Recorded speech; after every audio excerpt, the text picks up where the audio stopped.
hayi ke kuya-excelwa kweli cala. Umedem akayifuni itshomi yakho, hayi akayifuni, ngoba kaloku wayekwadibana nayo ehamba nendoda. Iindawo azaziyo azihambayo uyadibana nale tshomi yakho, azame ke ngokuguzula uba yeyi andiyifuni ke laa tshomi yakho, ndifuna bizapha. Hayi bo, wakwenza ntoni nkosikazi? Ha-a, ndimcacelanga, uyaxoka.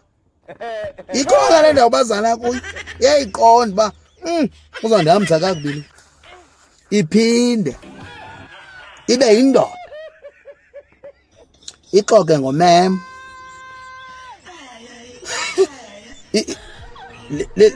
Umem uqunjelwa ngangootshomi bendoda, ngoba kaloku kuye kuthiwa hayi mfundi, tshomi azofuna imoto. Hayi tshomi, khawumema mfundi, ke ndiqale uba kumem. Ke ndive uba uthini. Yena nje indoda endlini ifike ibulise itetsa abantwana iphinde iphume phandle ingathethwa nothetha kumem. Yho, hayi mfethu, uyabazi abafazi banjani ke. Hayi akavumi bra. Yho, bafazi, uyazi bra uqela undinceda kanjani? Hayi mkhulu, hayi don't worry wena, hayi ungawari. Yayibona uba yi-big dance manyophe nje akufunwani, hayi.